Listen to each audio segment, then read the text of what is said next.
Halo semua, salam sejahtera Malaysia, tuan-tuan dan puan yang amat dihormati. Yang di Pertuan Agong 17 Sultan Ibrahim telah bertitah sebelum ini.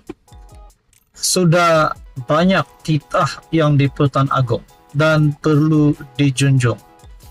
Kerana kita sebagai rakyat Malaysia sudah menjadi tanggungjawab kita untuk menjunjung titah yang di Pertuan Agong. Apalagi nak melawan, apalagi nak menghina Agong. Nah, berkaitan dengan kes baru-baru ini yang kita dengar ada penghinaan terhadap Agong, sudah pasti perkara ini amat kita tolak.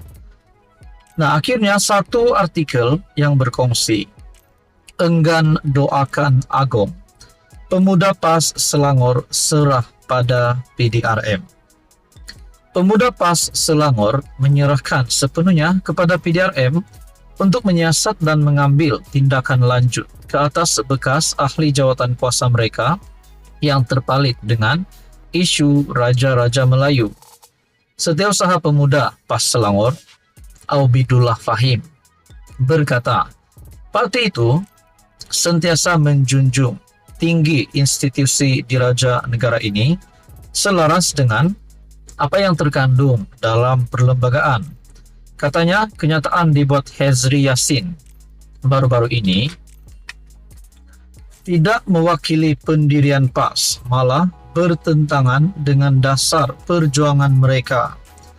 Justru, kata Aubidullah, pemuda PAS Selangor menyerahkan isu tersebut kepada pihak yang berkenaan, sama ada polis atau badan yang ada dalam parti terbabit.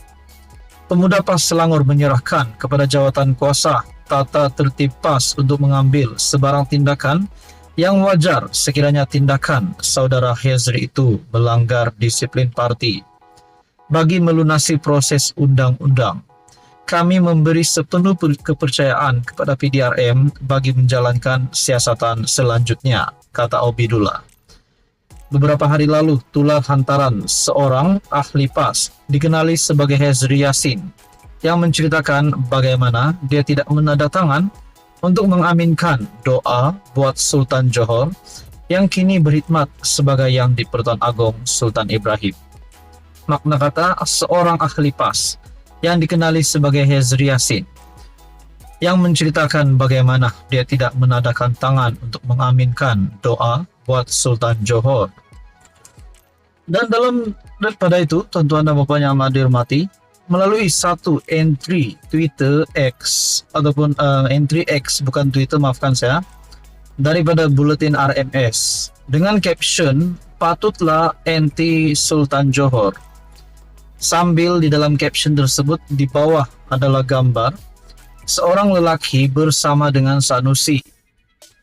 Kalau kita lihat gambar lelaki ini sama, kita boleh kata mungkin dia adalah Hezri Yassin yang bersama-sama dengan Sanusi melalui entry X Buletin RMS. Nah, di dalam ruangan komen berkata, dia ada sultan lain rupanya. Ada kata di sini, harap Sultan Johor bagi game over. 2 ekor jibaok. Oh, tu dia. Bersultan di mata, beraja di hati. Manusia tak sedar diri, hipokrit, rasa diri dia sahaja terbaik. Nah, saudara-saudara, menurut perkongsian daripada Buletin RMS ini, rupanya Hezri Yassin bersama-sama dengan Sanusi. Namun kita tidak tahu gambar ini, waktu bila dan apa berbincangan dalam gambar ini. Tetapi dalam perkongsian daripada Malaysia kini, enggan doakan Agong, pemuda PAS Selangor akhirnya serah kepada PDRM dan berkata bahawa kenyataan dibuat Hezri Yassin tidak mewakili pendirian PAS. Nah, saudara-saudara, apa komen Anda? Sekian saja, teruskan bersama di dalam channel ini. Halo semua, salam sejahtera Malaysia. Selamat datang ke channel Fels Lifestyle. Selamat datang kepada yang baru di dalam channel ini. Selamat bergabung, admin ucapkan. Baru-baru ini kita dikejutkan dengan kenyataan daripada pemimpin UMNO, ataupun lebih terperincinya, Ketua Pemuda UMNO Dr. Akmal Saleh, yang menyebut ataupun yang menyelar Menteri DAP sebagai menteri bodoh.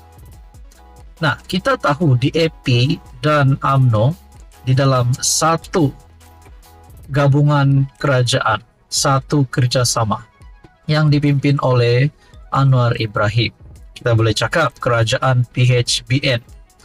Nah, saudara-saudara, apa yang berlaku selepas Akmal membuat kenyataan begitu? Adakah akan ada kesan kepada UMNO, kesan kepada DAP di dalam PH, kesan kepada Anwar Ibrahim sebagai pemimpin kerajaan, dan kesan kepada kerajaan? Nah, saudara-saudara, Anwar Ibrahim akhirnya bersuara. Kenyataan Akmal bukan konteks yang betul bagi kerajaan.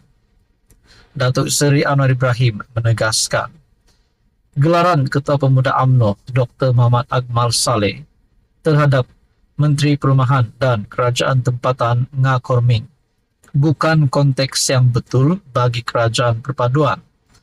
Perdana Menteri berkata, beliau tidak akan melayan kenyataan Akmal yang menggelar Korming sebagai bodoh dan menjadi punca keadaan ekonomi lemah.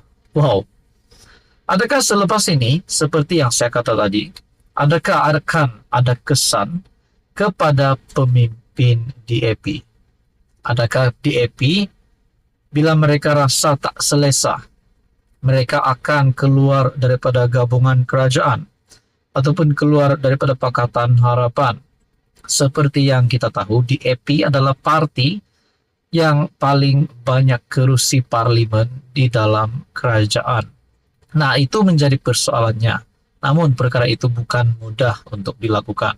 Tetapi menjadi persoalan itu, mungkin ramai yang sudah terfikir, mungkin DAP tidak suka lagi berada di dalam kerajaan kerana bersama-sama dengan UMNO. Nah, begitu juga dengan UMNO. Mungkin UMNO sendiri tak suka di dalam kerajaan kerana bersama-sama dengan DAP. Akhirnya, pemuda DAP dalam kenyataan sebelum ini, selar menteri bodoh, Akmal patut tunjuk teladan baik. Ketua Pemuda UMNO Dr. Muhammad Akmal Saleh sepatutnya menunjukkan teladan sebagai pemimpin muda dan tidak menunjukkan perangai tidak matam seperti kata mengata. Ketua Pemuda DAP Dr. Kelvin Yee berkata, Akmal sepatutnya membawa hujah matam atau kritikan membina dalam perbincangan mengenai kontroversi stalking Allah baru-baru ini. Sebagai pemimpin muda, Ketua Pemuda UMNO sepatutnya menunjukkan contoh yang baik dalam politik. Nah, itu adalah berikutan isu stalking tertera kalimah Allah. Dalam pada itu, pemuda DAP juga berkata, beliau sendiri adalah ahli parlimen bandar yang merujuk kenyataan Akmal di Facebook yang menafikan kempen boikot yang diperjuangkannya telah memburukkan ekonomi. Sebaliknya, Akmal berkata, kemerosotan ekonomi kerana ada menteri bodoh seperti Menteri Perumahan dan Kerajaan Tempatan Ngah Korming yang pemimpin DAP. Nah, itulah saya kata tadi persoalannya. Adakah kesan ini akan memberikan impak kepada DAP, Akmal, Anwar sebagai pemimpin kerajaan? Nah, semua ini menjadi persoalannya. Apa komen Anda, tuan-tuan dan puan? Sekian saja. Teruskan bersama di dalam channel ini.